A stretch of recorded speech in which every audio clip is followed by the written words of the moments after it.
चलिए चलते हैं हम क्लास की ओर। देखिए, आज का हमारा टॉपिक है रेयर अर्थ फॉस्फर। आज के टॉपिक में हम रेयर अर्थ फॉस्फर के बारे में स्टडी करेंगे। इस चैप्टर में मैं आपको बताऊंगा, हमने कन्वेंशनल जो इंटेंसिफाइंग स्क्रीन है उसके बारे में हमने पढ़ लिया था। हमने देख लिया था कि जो कैल्शियम टंगस्टेट से बनी हुई होती है। इसके बाद में उसकी एक लिमिटेशन थी कि एक एक निश्चित स्पीड से ज़्यादा स्पीड उससे प्राप्त नहीं की जा रही थी। और उसकी जो इंट्रिंसिक कन्वर्जन एफिशिएंसी है, जो X-ray to light photon conversion efficiency है, वो भी लिमिटेड होती है। मैंने आपको बताया था जो कैल्शियम टंगस्टेट की जो इंट्रिंसिक कन्वर्जन एफिशिएंसी है वो 5% तक होती है। 20% तक पार स्पीड की, और जो फास्ट स्पीड है उनकी 40% तक उसकी जो इंट्रिंसिक कन्वर्जन एफिशिएंसी तक उसकी ये होती है। इसको इससे आगे इसको बढ़ाया जा सकता है। जो रेयर अर्थ फॉस्फर है उनकी जो एक्सरे एब्जॉर्प्शन एफिशिएंसी और जो उनकी इंट्रिंसिक कन्वर्जन एफिशिएंसी, ये दोनों ये बहुत ज़्यादा होती है। तो चैप्टर पर हम आगे बढ़ते हैं। इस चैप्टर में हम जो रेयर अर्थ फॉस्फर के अंदर हम पढ़ेंगे, इसके अंदर जो रेयर अर्थ फॉस्फर के बारे में हम स्टडी करेंगे। तो देखिए, कैल्शियम टंगस्टेट है, उसके द्वारा हमने एक मैक्सिमम स्पीड पा ली थी। उसके बाद में न्यू फॉस्फर टेक्नोलॉजी के द्वारा और अधिक हमें स्पीड प्राप्त करनी थी, तो न्यू फॉस्फर टेक्नोलॉजी के द्वारा ये संभव हो पाया। इंटेंसिफाइंग स्क्रीन है, उसकी स्पीड क्या होती है? तो स्क्रीन की जो स्पीड है मैंने आपको बताया था, स्पीड होती है ये इन्वर्सली प्रोपोर्शनल होती है एक्सपोजर के। ये इन्वर्सली प्रोपोर्शनल होती है एक्सपोजर के, यानी एक्सपोजर जितना ज़्यादा होगा स्पीड उतनी कम होगी, और एक्सपोजर जितना कम होगा स्पीड उतनी ज़्यादा होगी। ये होता है, इसको क्लासिफाई करने का तरीका होता है। किसी इंटेंसिफाइंग स्क्रीन है उसको उसकी स्पीड बढ़ाने के मैंने तरीके भी आपको बताए थे, जिसमें मैंने आपको बताया था कि इसकी जो फॉस्फर लेयर है उसकी थिकनेस को बढ़ाकर भी हम इंटेंसिफाइंग स्क्रीन की स्पीड को बढ़ा सकते हैं। तो किसी इंटेंसिफाइंग जो स्क्रीन है उसकी स्पीड बढ़ाने के तीन तरीके होते हैं। उसके अंदर जो सबसे पहला तरीका होता है वो होता है थिकर फॉस्फर लेयर। अगर हम फॉस्फर लेयर की थिकनेस ही बढ़ा देंगे तो उससे क्या होगा, वो एक्सरे फोटोन को ज़्यादा एब्जॉर्व करेगी, तो उसकी स्पीड ऑटोमेटिकली बढ़ जाती है। ठीक है। जो पार स्पीड जो कैल्शियम टंगस्टेट स्क्रीन का जो जोड़ा है, मतलब जो इंटेंसिफाइंग स्क्रीन, जो पार स्पीड इंटेंसिफाइंग स्क्रीन है, इसके अंदर वास्तव में क्या होता है, इसके अंदर एक पेयर होता है, और इस पेयर के बीच में हम क्या करते हैं, एक्सरे फिल्म को सैंडविच करते हैं। इस पेयर के बीच में क्या करते हैं, एक्सरे एक्सरे को सैंडविच करते हैं। जैसे ये पेयर हो गया, इंटेंसिफाइंग स्क्रीन का पेयर हो गया, ये एक्सरे फिल्म होगी, जिससे क्या होती है, स्क्रीन की स्पीड बढ़ जाती है। पार स्क्रीन जो स्पीड जो कैल्शियम टंगस्टन स्क्रीन है, ये 20% तक एक्सरे बीम को अवशोषित करती है। कितनी करती है? 20% तक एक्सरे बीम को ये एब्जॉर्व करती है। हाई स्पीड स्क्रीन है, ये कितनी करती है? ये 40% तक एक्सरेज को एब्जॉर्व कर लेती है। एक्सरे बीम के अंदर जितने फोटोन होते हैं उसके 40% को एब्जॉर्व कर लेती है। थिकनेस बढ़ाने पर जो इंटेंसिफाइंग स्क्रीन है उसकी स्पीड बढ़ जाती है। एक चीज देखिए, हाई स्पीड, तो अगर 5 स्पीड स्क्रीन है उसकी अगर हम थिकनेस डबल करेंगे तो क्या हमें 40% एक्सरे बीम एब्जॉर्व हो जाएगी? नहीं। जो हाई स्पीड स्क्रीन है इसकी थिकनेस पार स्पीड स्क्रीन की 2.3 गुना तक होती है। कैसे? मान लो ये एक पार स्क्रीन इंटेंसिफाइंग स्क्रीन का एक पेयर है, एक जोड़ा है। इस पर जब एक्सरे फोटोन गिरते हैं तो ये एक्सरे फोटोन से कितने परसेंट, मान लो इस पर हमने 100 एक्सरे फोटोन इस पर डाले, तो 20% इसकी एब्जॉर्प्शन एफिशिएंसी है, तो ये 20% इसमें से एब्जॉर्व कर लेगा। एब्जॉर्व कर लेगा तो कितने निकलेंगे? बाहर 80 एक्सरे फोटोन निकलेंगे। दूसरा, अगर हम इसी दो पार स्क्रीन को मिला के एक हाई स्पीड इंटेंसिफाइंग स्क्रीन बनाएं, तो इसका ये एक दूसरा जोड़ा हो गया, इसकी एब्जॉर्प्शन एफिशिएंसी भी क्या है? 20% है। तो ये 80 का 20% यानी 16 एक्सरे फोटोन एब्जॉर्व कर लेगा, तो निकलेंगे कितने? 64 एक्सरे फोटोन निकलेंगे। जबकि जो हाई स्पीड इंटेंसिफाइंग स्क्रीन है उसकी थिकनेस इतनी होनी चाहिए कि वो इस पर गिरने वाले 100 एक्सरे फोटोन के अगर 40% इसकी एब्जॉर्प्शन एफिशिएंसी है तो उसमें से 40 एब्जॉर्ब कर ले, बाहर 60 फोटोन निकले, लेकिन यहाँ पे 64 फोटोन निकल रहे हैं। इसका मतलब हम दो पार स्पीड इंटेंसिफाइंग स्क्रीन है उनको जोड़कर हम हाई स्पीड इंटेंसिफाइंग स्क्रीन नहीं बना सकते। क्यों? Number of absorb X-ray photon कम होंगे, क्योंकि फर्स्ट पेयर होगा वो 20% एब्जॉर्ब करेगा, सेकंड जो रिमेनिंग एक्सरे फोटोन है उसके 20% यानी ओनली 16 एक्सरे फोटोन ही एब्जॉर्ब करेगा, जबकि हमें यहाँ पर भी कितने चाहिए? 20 चाहिए। इसलिए मतलब इसकी थिकनेस को हमें थोड़ा सा इसकी थिकनेस को एब्जॉर्ब करना है, इंक्रीज करना पड़ेगा, थोड़ा सा इसकी थिकनेस को क्या करना पड़ेगा? बढ़ाना पड़ेगा। तो इसका मतलब पार स्पीड इंटेंसिफाइंग स्क्रीन है उसका डबल हाई स्पीड नहीं होता, उसका 2.3 गुना तक होता है। वो क्या होता है? हाई स्पीड इंटेंसिफाइंग स्क्रीन होती है। कन्वर्जन एफिशिएंसी ये क्या होती है? ये एक्सरे टू, अभी तक हम बात कर रहे थे एब्जॉर्प्शन एफिशिएंसी की, आपने कितने एक्सरे फोटोन डाले उसमें से कितने एब्जॉर्ब कर लिए। कन्वर्जन एफिशिएंसी है कि आपने जितने एक एक्सरे फोटोन है उसकी कितनी परसेंट एनर्जी को ये लाइट फोटोन में कन्वर्ट करता है। कैल्शियम टंगस्टेट के लिए हमने देखा था ये 5% होती है। कैल्शियम टंगस्टेट के लिए कितनी होती है? 5% होती है। देखिए एब्जॉर्प्शन एफिशिएंसी है जो अभी हमने ऊपर पढ़ी है, स्पीड है, इसका मतलब होता है कि आप इंटेंसिफाइंग स्क्रीन कितना रेडिएशन एब्जॉर्ब कर लेती है, उससे होता है। कन्वर्जन एफिशिएंसी क्या होती है? कन्वर्जन एफिशिएंसी होती है उस एक्सरे फोटोन को एब्जॉर्ब किया उसको कितने को वो लाइट के अंदर कन्वर्ट करेगी। तो रेयर अर्थ इंटेंसिफाइंग स्क्रीन है, रेयर अर्थ इंटेंसिफाइंग स्क्रीन है, ये क्या होती है? ये 1973 से कमर्शियली अवेलेबल है। ये 1973 से ही क्या है? कमर्शियली अवेलेबल है, उपलब्ध है। 1973 में इसे बना लिया गया था। इसे रेयर अर्थ मेटल्स भी कहते हैं, रेयर क्योंकि रेयर अर्थ मेटल से बनी होती है इसलिए इसे रेयर अर्थ स्क्रीन भी कहते हैं। जो इसे रेयर अर्थ स्क्रीन क्यों कहते हैं? क्योंकि रेयर अर्थ मेटल से बनी होती है। आपको पता है रेयर अर्थ मेटल्स कौन से होते हैं? जो लेंथेनम सीरीज के और गैडोलिनियम सीरीज के जो एलिमेंट्स होते हैं वो क्या कहलाते हैं? रेयर अर्थ कहलाते हैं, मेटल्स कहलाते हैं। इनके द्वारा जो फॉस्फर बनते हैं वो रेयर अर्थ फॉस्फर कहलाते हैं, और इन फॉस्फर से बनी इंटेंसिफाइंग स्क्रीन क्या कहलाती है? रेयर अर्थ फॉस्फर स्क्रीन कहलाती है। ये कहलाती है। तो ये कौन से होते हैं? देखिए एक तो है गैडोलिनियम ऑक्सीसल्फाइड टर्बियम एक्टिवेटेड, ये गैडोलिनियम सीरीज का है। इसमें क्या होता है? गैडोलिनियम ऑक्सीसल्फाइड, और ये किसके द्वारा एक्टिवेटेड होता है? ये टर्बियम के द्वारा एक्टिवेटेड होता है। और लेंथेनम सीरीज के देखो तो लेंथेनम ऑक्सीब्रोमाइड एक फॉस्फर होता है, जो क्या होता है? जो ये थूलियम एक्टिवेटेड होता है। ये टीएम दिया है तो ये टीएम थूलियम से है, या इसको टीएम लिखते हैं, ये थूलियम लिखते हैं। टीएल मत लिखना, टीएल तो टेल्यूरियम होता है, टीएम को थूलियम से लिखा जाता है। तो थूलियम एक्टिवेटेड लेंथेनम ऑक्सीब्रोमाइड है, और terbium activated gadolinium oxy sulphide ये होता है। देखो कैल्शियम सल्फेट जिस तरीके सॉरी कैल्शियम टंगस्टेट अपनी प्योर फॉर्म में क्या करता है? वो जो ल्यूमिनेसेंस प्रॉपर्टी दर्शाता है। हमने बताया था आपको कि नेचुरली जो कैल्शियम सल्फेट है उसके द्वारा इंटेंसिफाइंग नहीं बनाया जाता जो नेचर में पाया जाता है। ये कैल्शियम टंगस्टेट नेचर में पाया जाता है, इसकी बजाय इसे जो सिंथेटिक तरीके से बनाते हैं, जो अपने प्योर फॉर्म में होता है, उस कैल्शियम टंगस्टेट से हम इंटेंसिफाइंग स्क्रीन बनाते हैं जो कन्वेंशनल इंटेंसिफाइंग स्क्रीन है, क्योंकि ये प्योर फॉर्म के अंदर ही ल्यूमिनेसेंस प्रॉपर्टी दर्शाता है। लेकिन रेयर अर्थ फॉस्फर की जो उस रेयर अर्थ फॉस्फर के द्वारा जो होते हैं उस अवस्था के अंदर क्या होता है? ये अपने प्योर अवस्था के अंदर बिल्कुल भी फ्लोरोसेंस प्रॉपर्टी नहीं दर्शाता।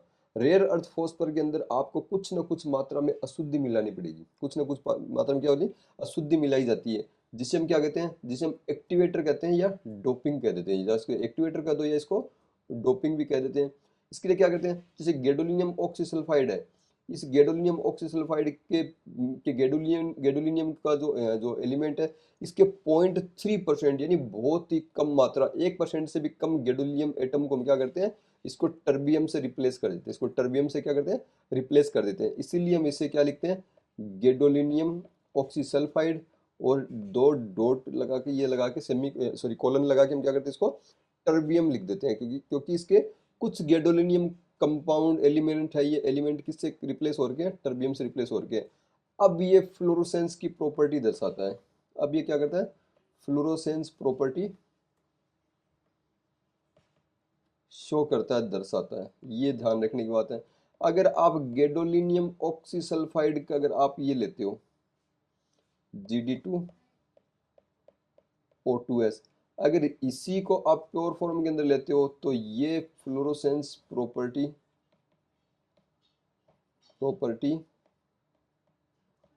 नहीं शो करता है, नहीं दर्शाता है। ये ध्यान रखने की बात है। तो इंट्रिंसिक कन्वर्जन एफिशिएंसी या X-ray to light conversion efficiency की हम बात कर रहे हैं। कैल्शियम टंगस्टेट की अवस्था के अंदर ये कितनी होती है? 5% होती है। कितनी होती है? ये 5% होती है। ये क्या है? इंट्रिंसिक कन्वर्जन एफिशिएंसी है। इसको आप यही समझो, एक इंटेंसिफाइंग स्क्रीन है जो कैल्शियम टंगस्टेट की बनी हुई है। इस पर 100 एक्सरे फोटोन गिर रहे हैं। इसमें से अगर ये पार स्पीड है तो ये 20 एक्सरे फोटोन एब्जॉर्व कर लेती है, और फास्ट स्पीड है तो ये 40 एक्सरे फोटोन एब्जॉर्व कर लेती है। कितने बाहर निकलते हैं? 60 फोटोन बाहर निकलेंगे अगर हम फास्ट स्पीड लेंगे तो। ये क्या कहलाती है? ये इसकी जो स्क्रीन की जो एफिशिएंसी कहलाती है। ये कितने जो इसको एब्जॉर्व करेगी, इसकी स्पीड कहलाती है। इसकी क्या कहलाती है? स्पीड कहलाती है। और इसने 40 एक्सरे फोटोन एब्जॉर्व कर लिए। एक एक्सरे फोटोन है, ये कितने लाइट फोटोन इमिट करेगा? ये क्या कहलाएगा? ये इसकी इंट्रिंसिक कन्वर्जन एफिशिएंसी है। मतलब जैसे मान लो एक एक्सरे फोटोन, मान लो ये 100 किलो इलेक्ट्रॉन वोल्ट का है, तो इसकी 5% एनर्जी इस एक्सरे फोटोन की क्या होगी? वो लाइट फोटोन के अंदर कन्वर्ट होगी। ये इंट्रिंसिक कन्वर्जन एफिशिएंसी है। तो इन दोनों चीज़ों के अंदर कन्फ्यूजन नहीं होना। स्पीड क्या होती है? ये एब्जॉर्प्शन का है कि हमने कितने एक्सरे फोटोन डाले, हमने 100 डाले हैं, 100 में से कितने x ray photon intensifying screen absorb करेगी, ये इसकी स्पीड कहलाती है। और एक एक्सरे फोटोन है, वो एक एक्सरे फोटोन कितने लाइट फोटोन के अंदर कन्वर्ट होता है, या एक एक्सरे फोटोन की कितनी परसेंट एनर्जी लाइट फोटोन में कन्वर्ट होती है, ये इसकी इंट्रिंसिक कन्वर्जन एफिशिएंसी कहलाती है। तो इसमें कंफ्यूज नहीं होना। कैल्शियम टंगस्टेट की अवस्था के अंदर क्या होता है? कैल्शियम टंगस्टेट की अवस्था में ये इंट्रिंसिक कन्वर्जन एफिशिएंसी, यानी एक एक्सरे फोटोन की 5% एनर्जी को ये लाइट फोटोन के अंदर क्या करता है? कन्वर्ट करता है। रेयर अर्थ फॉस्फर की अवस्था के अंदर ये इंट्रिंसिक कन्वर्जन एफिशिएंसी या इसकी जो स्क्रीन एफिशिएंसी ये 20% तक होती है। यानी एक एक्सरे फोटोन की एनर्जी का 20% तक ये क्या करता है? उसको लाइट एनर्जी के अंदर कन्वर्ट कर देता है। जैसे अगर हम इंडिविजुअली देखें तो लेंथेनम ऑक्सीब्रोमाइड है, जो जो इसका टेल्यूरियम एक्टिवेटेड है, जो थूलियम एक्टिवेटेड है, ये क्या कितना होता है? ये 18% तक एनर्जी को क्या करता है? कन्वर्ट करता है लाइट फोटोन में। गैडोलिनियम ऑक्सीसल्फाइड टर्बियम एक्टिवेटेड है, ये कितनी एनर्जी करता है? इमिट करता है 18% तक करता है। इट्रिवियम ऑक्सीसल्फाइड है, ये कितनी करता है? ये 18% तक ये करता है। जो एक्सरे फोटोन की एनर्जी को ये इसके अंदर कन्वर्ट करता है। इसके बाद में एक और तरीका है कि हम इंटेंसिफाइंग स्क्रीन की एफिशिएंसी को बढ़ा सकते हैं, स्पीड को बढ़ा सकते हैं। कौन सा? Higher absorption. एब्जॉर्प्शन जो हमने ऊपर पढ़ लिया था। कैल्शियम फॉस्फेट के लिए एक्सरे के एब्जॉर्प्शन की दर कितनी होती है? पार स्पीड के लिए 20%, मैंने बता दिया था आपको। और हाई स्पीड स्क्रीन के थिकनेस के लिए कितनी होती है? 40% तक होती है, due to increased phosphor layer. देखो, पार स्पीड की 20% है और जो हाई स्पीड की 40% है। ये स्पीड कैसे बढ़ी? ये बढ़ी आपने इसकी जो फॉस्फर लेयर है, इसकी फॉस्फर लेयर की थिकनेस आपने क्या कर दी है? बढ़ा दी है। इसकी फॉस्फर लेयर की थिकनेस इतनी थी, आपने इसको बढ़ा के क्या कर दिया? इतना कर दिया। यानी फॉस्फर लेयर की इसका कैल्शियम टंगस्टेट की अवस्था के अंदर पार और हाई स्पीड के अंदर जो इसकी हायर एब्जॉर्प्शन होने का एक ही कारण है। वो क्या कारण है? इसकी स्पीड बढ़ने का कारण है। इसकी जो थिकनेस है वो बढ़ाने के कारण से इसकी स्पीड बढ़ती है। लेकिन रेयर अर्थ फॉस्फर है, ये 60% तक क्या करते हैं? एक्सरे फोटोन को एब्जॉर्व कर लेते हैं जो इन पे गिरते हैं उनमें। ये क्यों होता है?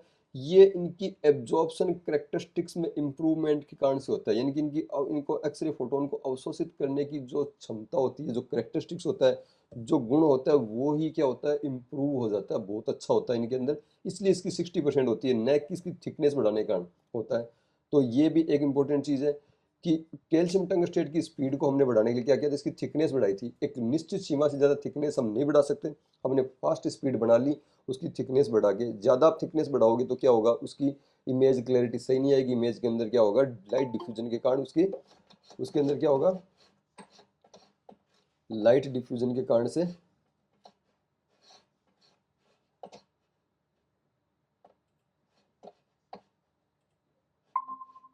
उसमें लाइट डिफ्यूजन के कारण से क्या होगा, उसकी जो एब्जॉर्प्शन करेक्टरिस्टिक्स उसकी जो कम हो जाएगी। रेयर अर्थ स्क्रीन के अंदर क्या होता है, इम्प्रूव्ड करेक्टरिस्टिक्स के कारण से क्या होता है, उसकी 60% तक उसकी एब्जॉर्प्शन एफिशिएंसी होती है। देखिए, डायग्नोस्टिक एनर्जी रेंज में हम कुछ एटॉमिक नंबर देखते हैं और उन एटॉमिक नंबर के केज एब्जॉर्प्शन या फोटो इलेक्ट्रिक इफेक्ट के कारण से जो एक्सरे फोटोन को एब्जॉर्ब करती हैं, वो एब्जॉर्प्शन की एनर्जी कितनी होगी। देखिए, एक चीज़ देखिए, एक्सरे फोटोन एब्जॉर्ब कैसे होगा, जैसे ये कोई एटम ना, जो इसका न्यूक्लियस है किसी एटम का, और ये इसके जो 1s कक्षा के अंदर 2 इलेक्ट्रॉन है, ये उसकी बाहर वाली कक्षा के अंदर इलेक्ट्रॉन होगा, और ये इसकी और ज़्यादा बाहर वाली कक्षा के अंदर क्या होगा, इलेक्ट्रॉन होगा। तो इसका इस पर जब एक्सरे फोटोन गिरता है, ये मान लो किसी इंटेंसिफाइंग स्क्रीन का कोई एक फोस्पर है, फोस्पर के अंदर जैसे हम लेंथेनम ऑक्सीब्रोमाइड मान लो, उसमें लेंथेनम गैडोलिनियम हो गया, लेंथेनम हो गया या टंगस्टन हो गया, इस पर जब कोई एक्सरे फोटोन गिरता है तो वो एब्जॉर्ब कैसे होता है, एक्सरे फोटोन किस तरह से एब्जॉर्ब होता है। तो एक्सरे फोटोन को एब्जॉर्ब करने का तरीका क्या है कि एक्सरे फोटोन इस पर गिरेगा तो इसकी जो फर्स्ट कक्षा के अंदर जो इलेक्ट्रॉन है, जो के सेल का इलेक्ट्रॉन है, उस इलेक्ट्रॉन को ये जो इलेक्ट्रॉन उसको एब्जॉर्ब कर लेगा और ये बाहर निकल जाएगा। इस तरीके से क्या होगा, ये एब्जॉर्ब होता है। यानी किसी एटम के सेल करेक्टरिस्टिक्स है, उसके आसपास में इलेक्ट्रॉन के एब्जॉर्ब होने की जो प्रॉपर्टी होती है वो ज़्यादा होती है। मैंने कुछ एलिमेंट है उनके के सेल करेक्टरिस्टिक्स आपको यहाँ पे दिए हैं। जैसे इट्रियम हो गया, इट्रियम का एटॉमिक नंबर कितना है, 39 है। इसका के सेल बाइंडिंग एनर्जी या करेक्टरिस्टिक्स एक्सरेज की के सेल जो बाइंडिंग एनर्जी कितनी होती है, यानी 1s कक्षा में इलेक्ट्रॉन उसको निकालने के लिए आपको 17.05 किलो इलेक्ट्रॉन वोल्ट एनर्जी आपको देनी ही पड़ेगी या इससे ज़्यादा देनी पड़ेगी। बेरियम का एटॉमिक नंबर कितना है, 56 है। एग्जाम में ये पूछा जाता है। इसकी क्या होती है, आपके कैमरे ऑन है, आप नीचे कैमरा बटन देख रहे हो ना, उस पर क्लिक करोगे आपके कैमरे बंद हो जाएंगे ना। तो के सेल बेरियम है, बेरियम का एटॉमिक नंबर कितना है, 56 है। इसकी के सेल बाइंडिंग एनर्जी कितनी होती है, 37.4 होती है। ऐसे ही आप लेंथेनम का देख सकते हो, गैडोलिनियम 64 होता है। इसकी जो के कैरेक्टरिस्टिक्स कितनी होती है, 50.2 किलो इलेक्ट्रॉन वोल्ट, जिसे हम 50 किलो इलेक्ट्रॉन वोल्ट भी लिख देते हैं। ऐसे ही लेंथेनम को हम 39 किलो इलेक्ट्रॉन वोल्ट लिख देते हैं। टंगस्टन का आपको पता है 69.5 किलो इलेक्ट्रॉन वोल्ट होता है, इसका एटॉमिक नंबर 74 है। मोलिब्डेनम का 20 किलो इलेक्ट्रॉन वोल्ट है, जो मेमोग्राफी में पढ़ा था, इसका के सेल कैरेक्टरिस्टिक्स कितना होता है, 20 किलो इलेक्ट्रॉन वोल्ट इसका के सेल कैरेक्टरिस्टिक्स इसका होता है। तो चलिए हम देखते हैं कि कुछ ग्राफ्स देखते हैं, उन ग्राफ के अंदर किस तरीके से क्या होता है। देखिए, कैल्शियम टंगस्टेट और गैडोलिनियम ऑक्सीसल्फाइड है, दो इंटेंसिफाइंग स्क्रीन है। एक के अंदर कैल्शियम टंगस्टेट होता है और दूसरे में गैडोलिनियम सल्फाइड जो ऑक्सीसल्फाइड है। ये दो हमने इंटेंसिफाइंग स्क्रीन ली है। इनमें गैडोलिनियम का के एज तो कितना है, 50 किलो इलेक्ट्रॉन वोल्ट है, और टंगस्टन का 69.5 किलो इलेक्ट्रॉन वोल्ट है। तो अगर इनका हम ग्राफ देखें तो इस तरह से हमने ये ग्राफ बनाया। इस ग्राफ के अंदर क्या देखिए, ध्यान से देखिए, इधर क्या है, रिलेटिव, ये जो इस साइड के अंदर ये दिया है, ये रिलेटिव स्क्रीन फॉस्फर का एब्जॉर्प्शन है। यानी स्क्रीन का जो फॉस्फर है वो कितना एब्जॉर्ब करता है, कितने एक्सरे फोटोन एब्जॉर्ब करता है, कितने परसेंट करता है। 100 एक्सरे फोटोन आपने डाले, उसमें से 20 करेगा, 30 करेगा, 40 करेगा, यानी ये रिलेटिव है। और इस साइड के अंदर आप देखोगे तो यहाँ पे क्या है, यहाँ पे एक्सरे की एनर्जी है, किलो इलेक्ट्रॉन वोल्ट के अंदर एक्सरे फोटोन की एनर्जी है। अब आप देखो, सबसे पहले आप कैल्शियम टंगस्टेट का देखो, ये जो मैं अभी इस पे जो लाइन लगा रहा हूँ, ये लाइन वाला ये क्या है, ये कैल्शियम टंगस्टेट का है। यहाँ से ये चल रहा है कैल्शियम टंगस्टेट का ये। तो कैल्शियम टंगस्टेट का इनिशियली बहुत ज़्यादा होता है, धीरे धीरे डिक्रीज होता जाता है, डिक्रीज होता जाता है, यहाँ डिक्रीज हो रहा है। लेकिन जैसे ये 69.5 किलो इलेक्ट्रॉन वोल्ट पे पहुंचेगा, यहाँ पे के सेल करेक्टरिस्टिक है, यहाँ पे सीधा क्या होता है, एक जंप आता है। यहाँ पे क्या होता है, सीधा एक जंप आता है। और जंप आने के बाद में आगे जैसे के बढ़ेगा, धीरे धीरे कम होता जाता है। तो इसका इसका के सेल करेक्टरिस्टिक्स आपने इसका देख लिया। किसका? कैल्शियम टंगस्टेट का। लेकिन इस कैल्शियम टंगस्टेट का अगर आप देखो तो यहाँ पर तो आपको खूब सारा मिल रहा है, लेकिन इस अवस्था के अंदर यहाँ पर एक्सरे फोटोन कम एब्जॉर्ब हो रहे हैं, रिलेटिवली बहुत ही कम एब्जॉर्ब हो रहे हैं। ओके, तो इसी अवस्था के अंदर अगर आप गैडोलिनियम ऑक्सीसल्फाइड का अगर आप लेते हो तो ये गैडोलिनियम डॉट डॉट वाला दिख रहा है, ये गैडोलिनियम ऑक्सीसल्फाइड का है। तो देखिए गैडोलिनियम ऑक्सीसल्फाइड है, मैक्सिमम कहाँ पे एब्जॉर्ब हो रहा है? गैडोलिनियम का हमने अभी 50.2 किलो इलेक्ट्रॉन वोल्ट पढ़ा था। तो गैडोलिनियम ऑक्सीसल्फाइड और कैल्शियम टंगस्टेट दोनों का एब्जॉर्प्शन सेम एक ही लाइन के ऊपर इधर से नीचे आ रहा है, लेकिन जैसे ही 50.2 किलो इलेक्ट्रॉन वोल्ट आएगा उस पर गैडोलिनियम ऑक्सीसल्फाइड क्या होगा? एक के एज दिखाता है, एक बहुत ही तेजी से खूब सारी एक्सरेज एब्जॉर्ब करेगा। और इस अवस्था के अंदर कैल्शियम टंगस्टेट तो क्या होगा? नीचे की तरफ इसका डाउन होता जाएगा, लेकिन इससे क्या होगा? यहाँ पर हमें गैडोलिनियम ऑक्सीसल्फाइड पर क्या है? 50 किलो इलेक्ट्रॉन वोल्ट से लेके 70 किलो इलेक्ट्रॉन वोल्ट के बीच में एज मिल गया, यानी 50 से 70 के बीच की एक्सरे फोटोन है, देखो यहाँ पे कितनी सारी एब्जॉर्ब हो रही है। और जो कैल्शियम टंगस्टेट की अवस्था के अंदर क्या था? कैल्शियम टंगस्टेट की अवस्था के अंदर यहाँ पे ये कम एब्जॉर्ब हो रही थी। मैं इसको ग्रीन कलर से कर देता हूँ। यहाँ पे अपने को बहुत ही कम देखने को मिल रही थी। तो 50 से 70 के बीच में क्या हो गया? हमें एक एज देखने को मिल गया, हमें यहाँ पे एक एडवांटेज मिल गया है। किस चीज़ का एडवांटेज मिल गया? गैडोलिनियम ऑक्सीसल्फाइड लेने पे 50 से 70 के बीच में खूब सारी एक्सरे फोटोन एब्जॉर्ब होंगी। लेकिन 50 से कम पे तो यहाँ भी नहीं हो रही। 50 से कम पर अगर देखो यहाँ भी नहीं हो रही, तो हम क्या करते हैं? लेंथेनम ऑक्सीब्रोमाइड भी क्या करते हैं? इसके अंदर ऐड कर देते हैं। लेंथेनम ऑक्सीब्रोमाइड ऐड करोगे तो देखो यहाँ पे कैल्शियम और ये इतनी एब्जॉर्ब कर रहे थे दोनों गैडोलिनियम ऑक्सीसल्फाइड, लेकिन लेंथेनम ऑक्सीसल्फाइड जैसी इसको लेंथेनम का कितना था? 17 था, कितना था? 32-39 ऐसे से था ना। अभी देख लेते हैं हम लिस्ट के अंदर। लेंथेनम के लिए 39 किलो इलेक्ट्रॉन वोल्ट था। तो लेंथेनम का जैसे ही हमने इस स्क्रीन के अंदर कुछ लेंथेनम ऑक्सीब्रोमाइड के साल्ट भी हमने डाल दिए तो जैसे ही 39 किलो इलेक्ट्रॉन वोल्ट आएगा तो उसको यहाँ पर एक एडवांटेज मिल जाएगा कि एज का, यानी ये बहुत ज़्यादा एब्जॉर्ब होंगे यहाँ पर एक्सरे फोटोन। तो इस तरह से रेयर अर्थ फोर्स क्या होती है? इनकी एब्जॉर्प्शन एफिशिएंसी ज़्यादा होती है, जिस कारण से ये क्या होते हैं? एक्सरे फोटोन को ज़्यादा एब्जॉर्ब करते हैं और ज़्यादा हमें इंटेंसिफिकेशन फैक्टर हमें ज़्यादा मिलता है। ओके, तो ये इस कारण से इसमें लेंथेनम इस कारण से मिलाया जाता है कि लेंथेनम क्या हो गया? 39 किलो इलेक्ट्रॉन वोल्ट हो गया, इसलिए 39 टू 50 के रेंज के अंदर होता है, जिसमें ज़्यादा एक्सरे एब्जॉर्ब होती है। इट्रियम ऑक्सीसल्फाइड की अवस्था के अंदर देखिए, इट्रियम ऑक्सीसल्फाइड और कैल्शियम टंगस्टेट देखिए दोनों के ग्राफ क्या हो रहे हैं? एकदम से सेम आ रहे हैं, यहाँ से लेके यहाँ तक दोनों के। ये इट्रियम ऑक्सीसल्फाइड हो गया और ये कैल्शियम सल्फाइड का हो गया।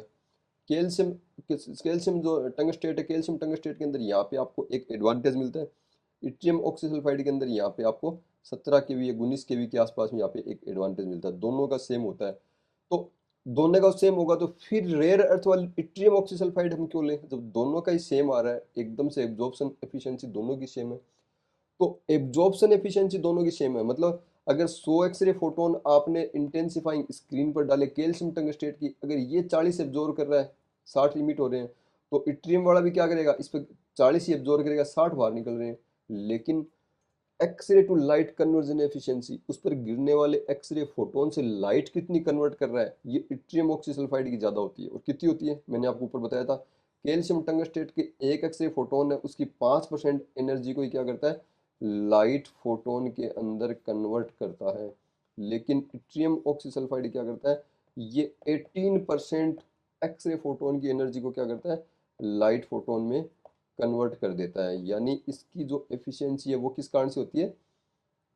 X ray to light conversion efficiency के कारण से इसकी ये ज़्यादा एक्सरे फोटोन उत्पन्न करता है, इसकी ज़्यादा इसका एडवांटेज इस कारण से ये होता है। तो ये आज की क्लास कंप्लीट है। एक नई क्लास के साथ मैं जल्दी आपके सामने आऊँगा, तब तक के लिए धन्यवाद।